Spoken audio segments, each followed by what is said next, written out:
अस्सलामुअलैकुम नाज़रीन कराम, नई वीडियो में आपको खुश आमदीद कहते हैं।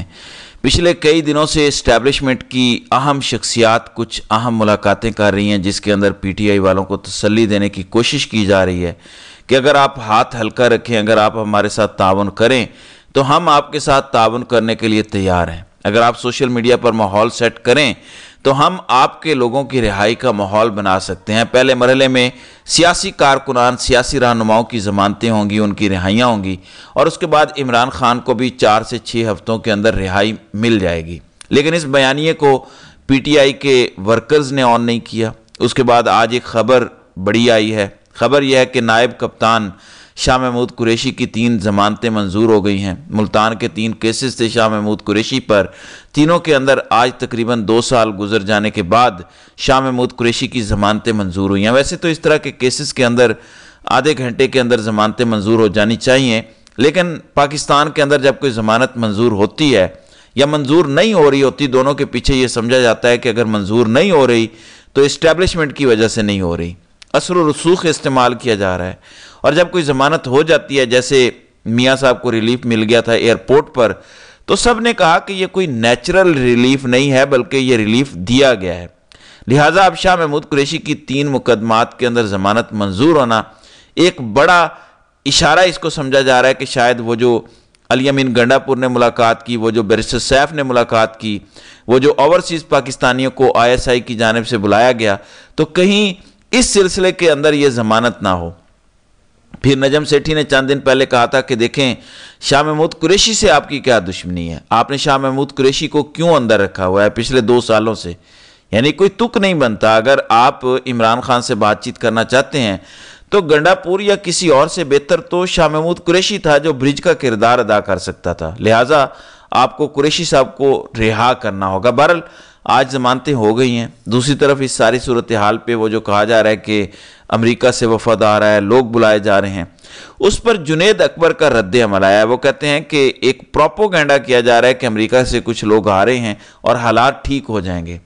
वो कहते हैं ये हमें सुर्ख बत्ती के पीछे लगाया जा रहा है। यानी जो गंडापुर का मौक़िफ़ है, बैरिस्टर सैफ का मौक़िफ़ है, या जो ISI के लोग ओवरसीज़ पाकिस्तानियों से मिलकर कह रहे हैं, हम तो पहले से कह रहे थे कि इस तरह की आमतौर पर चीज़ें ट्रक की बत्ती साबित हुई हैं, तो ये भी एक ट्रक की बत्ती ही साबित होगा, ताकि जो लोग काम कर रहे हैं वो उससे रुक जाएं।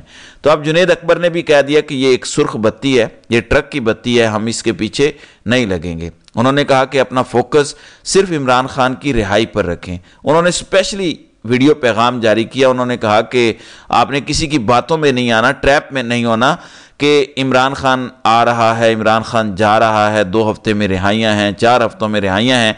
आपने अपनी जिद्दोजहद और इत्तेहाद एहतजाज की तैयारी जारी रखनी है।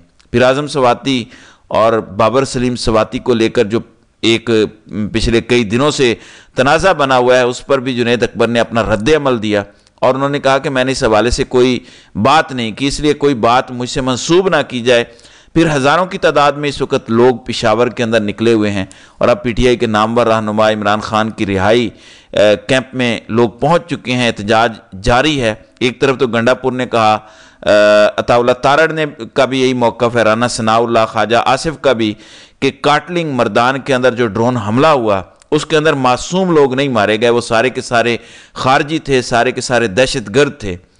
दूसरी तरफ पेशावर के अंदर लोग निकले हुए हैं और बड़ी तादाद में इमरान खान का जो रिहाई कैंप है वहाँ पर पहुँच के एहतजाज रिकॉर्ड करवा रहे हैं। खबर है कि शकील खान भी कारकुनान के हमरा रिहाई कैंप पहुँचे हैं। इसके अलावा MNA पेशावर रीजन के सदर अरबाब शेर अली इमरान खान की रिहाई कैंप में पहुँच चुके हैं। लिहाजा मुख्तलिफ रहनुमा इस वक्त पेशावर के अंदर, बल्कि जो वीडियोज़ आ रही हैं उसके मुताबिक हज़ारों की तादाद में लोग पेशावर की सड़कों पर निकले हुए हैं और इमरान खान की रिहाई के लिए नारे लगा रहे हैं और जो ड्रोन हमला हुआ है उसके खिलाफ भरपूर एहतजाज कर रहे हैं। रात को डेरा बुगटी से अकबर बुगटी के पोते ग्राहम बुगटी को गिरफ्तार किया गया था, क्योंकि उन्होंने लॉन्ग मार्च का ऐलान कर रखा था। तो अब खबर यह है कि पूरे डेरा बुगटी के अंदर शटर डाउन हड़ताल है। लोगों ने बिल्कुल हर चीज़ का बायकॉट किया हुआ है और भरपूर तरीके से एहतजाज भी किया जा रहा है और हड़ताल भी की जा रही है।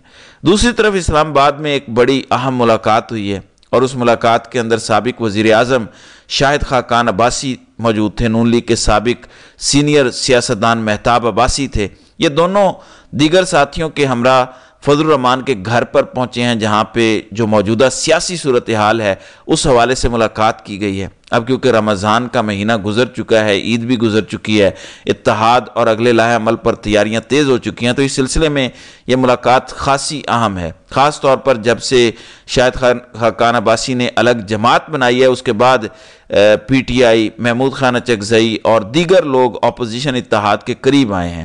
اس کا مطلب یہ ہے کہ مولانا نے بھی باقاعدہ عید گزر جانے کے بعد سیاسی معاملات کے اندر اینٹی ڈال دی ہے اور اپوزیشن اتحاد اب سر اٹھا رہا ہے۔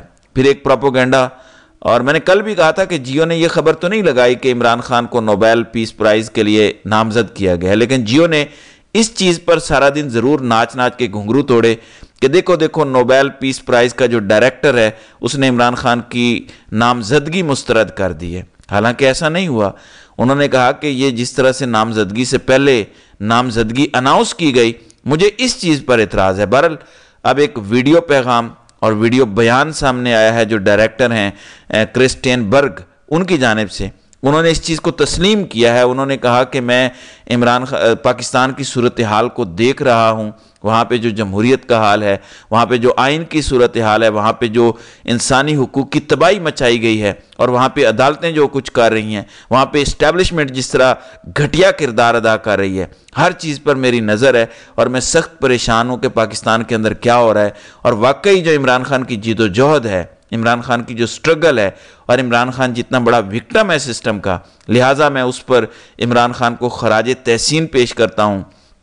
میں عمران خان کے ساتھ ہوں، یعنی عمران خان کی سٹرگل اور عمران خان کی جد و جہد کو میں ایکنالج کرتا ہوں۔ واقعی عمران خان اور پاکستان مشکل دور سے گزر رہے ہیں اور سٹرگل کر رہے ہیں۔ یعنی یہ والی جو خبر ہے یہ اب جیو نیوز ٹی وی پر نہیں چلائے گا، کوئی پروپیگنڈا ہوگا تو وہ ضرور چلائے گا۔ پھر ڈرامے بازیاں، مسلسل ڈرامے بازیاں، کبھی ہاسپٹل پہنچ جاؤ، کبھی کسی ایم ایس کو ہٹا دو، کبھی مریم اورنگزیب عام لوگوں والے کپڑے پہن کے درجنوں کیمرے لے کر ساتھ خفیہ دورے پر پہنچی ہیں، لہٰذا خفیہ ہسپتال کے دورے کے بعد اب حاضر خدمت ہے مریم اورنگزیب۔ تھانہ نیو ٹاؤن راولپنڈی کا اچانک انہوں نے دورہ کیا، اور وہ دورہ اتنا اچانک تھا کہ کیمرے اور کیمروں کے ساتھ ہی مریم اورنگزیب اندر جاتی نظر آئیں۔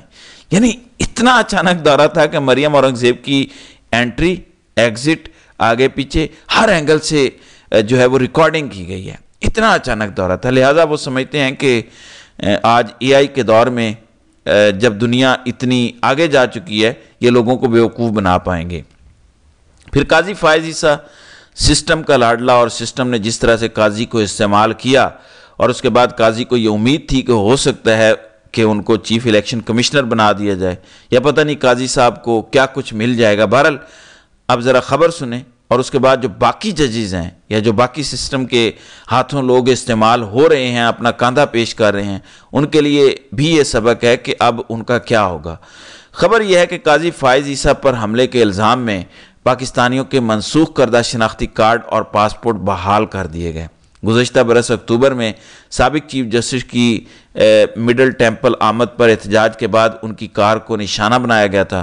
حکومت پاکستان نے پی ٹی آئی سے تعلق رکھنے والے افراد کی شناختی دستاویز منسوخ کر کے کارروائی روک دی۔ وزیر داخلہ محسن نقوی نے ان افراد کی شہریت منسوخ کرنے کی کارروائی شروع کرنے کا اعلان بھی کیا تھا، لہٰذا کارروائی شروع ہوئی تھی۔ کہا گیا تھا کہ قاضی پر ہاتھ ڈالا گیا ہے، پاسپورٹ بھی منسوخ ہوں گے، شناختی کارڈ بھی بلاک ہوں گے۔ اب خبر یہ ہے کہ وہ سارا معاملہ رک گیا ہے، اور اگر کسی کے بلاک ہوئے بھی تھے تو وہ بحال ہو گئے ہیں۔ مطلب کیا؟ مطلب یہ ہے کہ قاضی کو ٹیشو پیپر کی طرح استعمال کر لیا۔ اب قاضی سے نکالنا کیا ہے؟ ٹھیک ہے، وہ اپنے جرنیلوں کو پروٹیکٹ کرتے ہیں، بے شک وہ ریٹائر بھی ہو جائیں، بے شک ان کو سزا بھی سنا دی جائے، لیکن قاضی کا ہم نے کرنا کیا ہے؟ خس کم جہاں پاک۔ اب قاضی ایک مردہ گھوڑا ہے، اس گھوڑے سے نکالنا کیا ہے جس نے اپنی شکل تک تبدیل کروا لی ہے، داڑھی کٹوا دی ہے، بال کٹوا دی ہیں، اس سے ہمیں لینا دینا کیا ہے؟ لہٰذا جو موجودہ استعمال ہو رہے ہیں، جو اسلام آباد ہائی کورٹ، سپریم کورٹ اور دیگر کورٹس کے اندر اس وقت بیٹھ کر مخصوص لوگوں کی اجارہ داری کو قبول کرتے ہوئے انصاف کا قتل کر رہے ہیں، یہ ان کے لیے سیکھنے کا اور عبرت کا مقام ہے کہ اب آپ کا کیا ہوگا۔ آپ کو بھی اسی طرح یوز کریں گے اور اس کے بعد پھر آپ کی کہانی ختم ہوگی۔